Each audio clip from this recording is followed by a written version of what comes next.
अस्सलाम वालेकुम, welcome to doctor साइमिस clinic.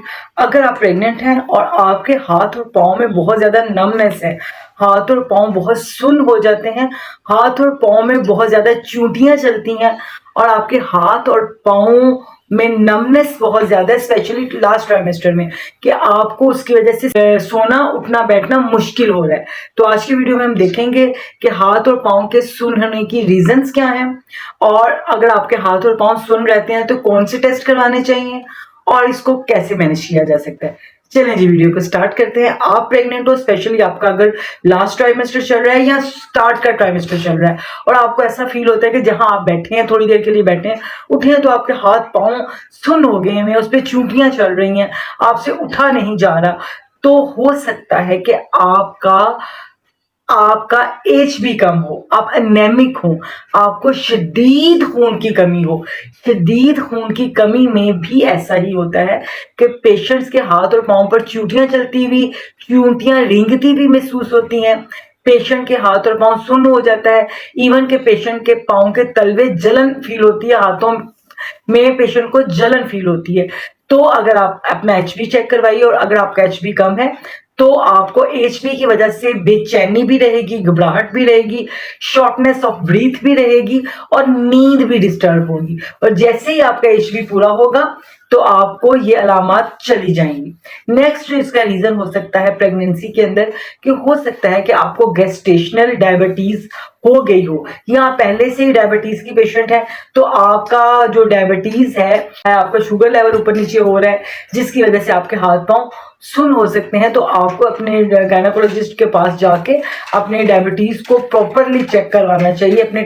हो सकता है कि आपको किडनी का कोई मसला हो, आपके किडनीज जो है वो प्रॉपर काम ना कर रहे हो और इस वजह से आपके हाथ और पांव सुन्न हो रहे हैं।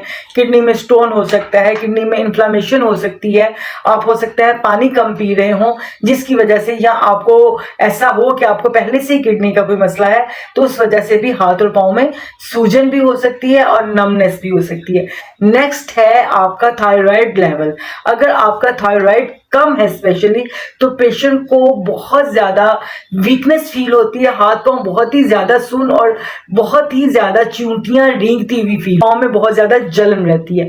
अब हम कुछ लैब टेस्ट का जिक्र कर लेते हैं कि अगर आपको नमनेस और स्पेशली स्टार्ट ट्राइमेस्टर से है तो आप कुछ लैब टेस्ट करवाएं कि ये नमनेस का रीजन क्या है, ताकि आप उसको ट्रीट कर सकें। सबसे सीपी करवा लेना, ये ब्लड टेस्ट होता है जिसमें पता चलेगा कि आप एनेमिक हैं कि नहीं, तो फिर आपका ट्रीटमेंट अकॉर्डिंग टू टेस्ट होगा। उसके बाद आप अपने सीरम कैल्शियम लेवल्स भी चेक करवाएं कि बाज़ दफ़ा आपकी बॉडी के अंदर कैल्शियम कम हो रही होती है और कैल्शियम के कम होने की वजह से भी आपको नमनेस होती है, तो कैल्शियम को चेक करवा लें। उसके बाद आप अपना रीनल फंक्शन टेस्ट करवा लीजिए, RFT, कि आपकी किडनीज की वजह से तो आपको नमनेस नहीं हो रही, जलन नहीं हो रही, सुनपन नहीं आ रहा, तो आप उसके बाद अपना कंप्लीट यूरिन टेस्ट करवाइए, जिसे यूरिन RE बोलते हैं। उसमें पता चल जाएगा यूरिन में कोई एल्बुमिन या कोई प्रोटीन खारिज तो नहीं हो रही, किडनी का फंक्शन प्रॉपर ठीक चल रहा है। उसके बाद अगर आपको ऐसा लग रहा है कि सडन आपने वेट गेन किया या वेट लॉस किया, तो आप अपना डायबिटीज का टेस्ट भी करवा सकते। सबसे जरूरी, अगर आपको नमनेस सब तरीके आपने करके देख लिए,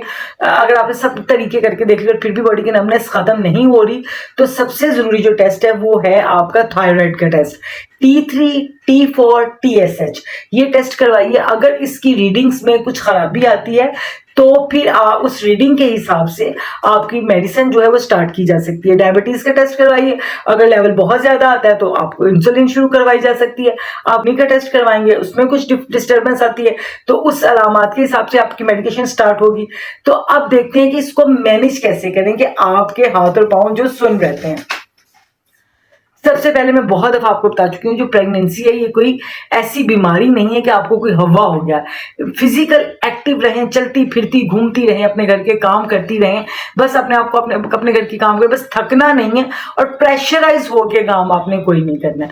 वॉक कीजिए, उससे भी नमनेस कम होगी। अगर आपका एज भी कम है तो पहले कोशिश कीजिए कि बैलेंस डाइट खाएं। उस डाइट के अंदर आपके अंडे भी आ जाते हैं, उस डाइट के अंदर आपकी खजूर आ जाती है। अगर आप डायबिटिक पेशेंट है तो आपने खजूर नहीं लेनी,